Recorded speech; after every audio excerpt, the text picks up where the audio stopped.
कौशाम्बी मामले पर चारों तरफ से घिरी भाजपा, पीड़ित परिवार से मुलाकात करेगा बसपा का प्रतिनिधिमंडल। जी हां दोस्तों, आपने बिल्कुल सही सुना। मैं हूं पराग महेंद्र, आप देख रहे हैं नेशनल चौपाल। उत्तर प्रदेश की जब बात आती है तो योगी आदित्यनाथ की जो सरकार भारतीय जनता पार्टी की चल रही है, ऐसा कोई दिन नहीं बीतता जहां पर दलितों आदिवासियों पर होने वाले अन्य अत्याचार की खबरें आपको देखने को नहीं मिलेगी। लेकिन कुछ खबरें इस मुताबिक होती है जो अंदर तक झंझोर देती है, सोचने समझने को मजबूर कर देती है कि आखिर आजाद भारत में संविधान के इतने वर्ष बीत जाने के बाद में भी भारत में आखिर क्या कुछ हो रहा है, वो भी देश के सबसे बड़े सूबे में। उत्तर प्रदेश की घटना आपके से रूबरू कर रहे हैं। उत्तर प्रदेश के कौशाम्बी में आपको बता दें कि थाना सैनी में पाल समाज की जो बच्ची है, जिसकी उम्र महज 8 वर्ष की थी, अपने घर के पास जब वो खेल रही होती है, उसी दौरान लोहंदा गांव के सिद्धार्थ तिवारी पुत्र राम बाबू की बेटी के साथ उसे बहला फुसला कर उसके पास ही में ऐसे जगह स्थान पर ले जाया जाता है जो सुनसान इलाका होता है। ईटा भट्टे में जाकर उसके साथ अश्लील हरकत की जाती है। जब इस पूरी बात की वारदात की खबर जब पीड़िता अपने परिवार से साझा करती है तो पिता के जरिए इस मसले को लेकर एफआईआर दर्ज की जाती है और एफआईआर दर्ज होने के बाद आरोपी सिद्धार्थ तिवारी इसे सलाखों के पीछे डालने का काम होता है। लेकिन जिसके पिता सिद्धार्थ तिवारी के पिता मतलब कि राम बाबू तिवारी, इनको इस पूरे के पूरे मसले को लेकर एक ऐसा स्ट्रेस, ऐसा टेंशन और कहने के सामाजिक दबाव महसूस होता है और लज्जा जो महसूस होती है, जिसको लेकर सामाजिक लोक लाज के मद्देनजर रखते हुए राम बाबू तिवारी इनके नजरिए से, इनके माध्यम से आत्महत्या इनके जरिए होती है। और आत्महत्या करने के बाद लगातार ये मसला इस मुताबिक तुल पकड़ता है कि समय के चलते ब्राह्मण समाज से ताल्लुकात रखने वाले अनेकों संगठन के जरिए हाईवे को जाम किया जाता है, लाश को बीच सड़क में रखकर अनेकों प्रकार की नारेबाजी होती है। और ये यहाँ तक के बाद सीमित होने के साथ साथ ये मसला तब जाके तुल पकड़ता है जब उत्तर प्रदेश के उप मुख्यमंत्री ब्रजेश पाठक इस मसले का संज्ञान लेते हैं। ब्रजेश पाठक ने भी इस मसले पर जो अपनी प्रतिक्रिया दी है, जिनका ये साफ तौर पर कहना है कि कौशाम्बी में स्वर्गवासी राम बाबू तिवारी प्रकरण में उनके परिजनों को न्याय मिले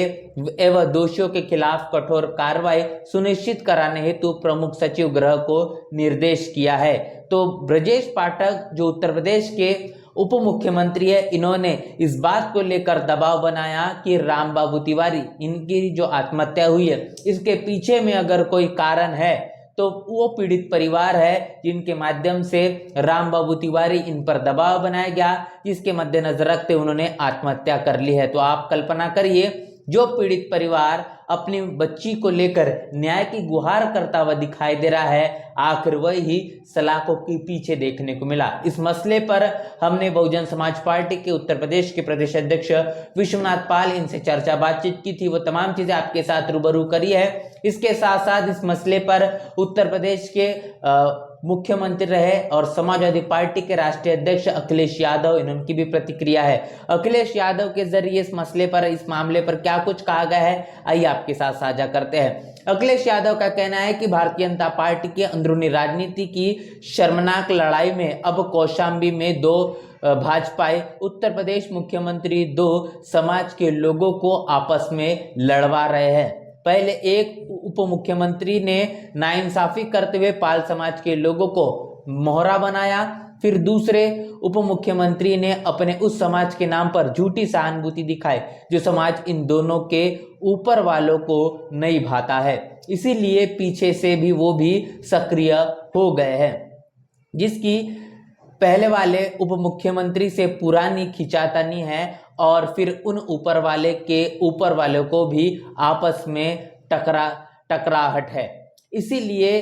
केंद्र वाले कौशाम्बी की राजनीति करने वाले के साथ खड़े हैं। ध्यान से समझ आ जाए तो ये भाजपा की अंदर की राजनीति है में मचा एक बड़ा घमासान है, जिसमें दो या दो से अधिक समाजों को आपस में भिड़वा कर कौशाम्बी, लखनऊ, दिल्ली की भाजपाई राजनीति अपना विभत्स खेल खेल रही है, जिसका शिकार जनता हो रही है। इस लड़ाई में वो खुद कूद पड़े हैं और जिसका समाज सत्ता सजातीय राजनीति का विशेष रूप से शिकार है, लगातार सत्ता के निशाने पर है, जिसके कारण दूसरे उप मुख्यमंत्री अपने समाज पर हो रहे अत्याचार और अपमान पर अपनी कुर्सी बचाने के लिए अब सुविधाजनक चुप्पी साधे बैठे हैं। भारतीय जनता पार्टी का जिस तरीके से अपने समाज को, खासतौर पर ब्राह्मण समाज पर उमड़ा ये जो प्रेम है, इसके पीछे की जो सच्चाई है अखिलेश यादव ने साझा की है। कैसे यहाँ पर ओबीसी और साथ साथ ब्राह्मण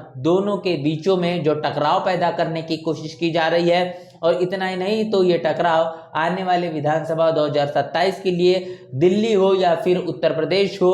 अनेकों प्रकार की इस राजनीति को भारतीय जनता पार्टी अंदरूनी तौर पर मजबूती प्रदान करने के लिए और वोटों के बटोरने के मद्देनजर रखते हुए भी देखी जा रही है। इसके साथ साथ अपने मसले, इस पूरे के पूरे मसले पर अखिलेश यादव ने भी कहा है कि भारतीय जनता पार्टी राजनीति को इस स्तर पर ले जाएगी किसी ने बिल्कुल भी सोचा नहीं था। अब जनता भारतीय जनता पार्टी के बंटवारे की इस राजनीति को पूरी तरीके से समझ रही है, समझदारी है कि इनके खिलाफ एकजुट होकर अब यही एकजुट हुआ जाए, और यही कारण है कि जहां भी लोग समाज और भारतीय जनता पार्टी के विरुद्ध जाते दिखाई देते हैं। ये तमाम प्रतिक्रिया अखिलेश यादव ने दी है। इसके साथ साथ उनका ये भी कहना है कि हर पीड़ित उत्पीड़ित भाजपा को हटाने के लिए लामबंद हो जाए। तो भारतीय जनता पार्टी जिस तरीके से अनेकों ऐसे संवेदनशील मुद्दों को लेकर राजनीति करने में कतई भी एक कदम भी पीछे नहीं हटती, ऐसे में अब लोगों को भारतीय जनता पार्टी की इस दोहरी चरित्र वाले राजनीति और एक दूसरे के साथ लड़ाने वाली राजनीति से भी अब रूबरू होना चाहिए, जिसके कारण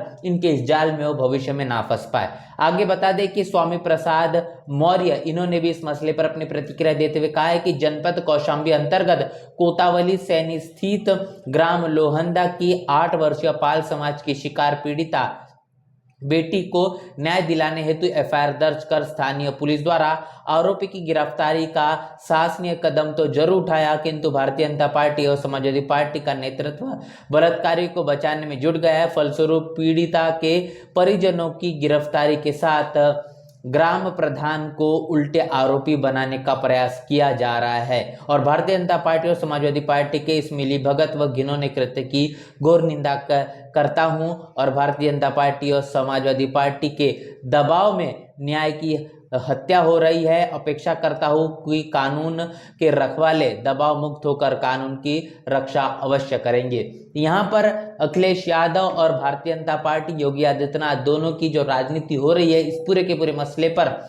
और भारतीय जनता पार्टी और समाजवादी पार्टी इस मामले को लेकर जिस तरीके से आने वाले समय में जो सियासत कर रही है, इसके पीछे का खुलासा स्वामी प्रसाद मौर्य इनके जरिए किया गया है। उन्होंने न्यायिक तौर पर इस बात को लेकर उम्मीद जताई है कि निश्चित रूप से जो पीड़ित है उन्हें आने वाले समय में जरूर न्याय मिलेगा, उनके साथ इंसाफ होगा। इसके साथ साथ आपको बता दें कि बहुजन समाज पार्टी के उत्तर प्रदेश के प्रदेश अध्यक्ष विश्वनाथ पाल, इनके जरिए इस पूरे के पूरे मामले पर प्रतिक्रिया दी गई थी, और उनका भी ये साफ तौर पर कहना है कि शासन प्रशासन इस मामले को संज्ञान लेकर जो पीड़ित परिवार है जिसे जेल के सलाखों के पीछे डाला गया है उसके साथ न्याय हो, और जिस तरीके से उसके साथ ज्यादती हुई है उस पर भी उसके साथ इंसाफ हो। और एक साथ एक बड़ी खबर ये भी निकल कर आ रही है कि उत्तर प्रदेश के प्रदेश अध्यक्ष विश्वनाथ पाल आने वाले 12 जून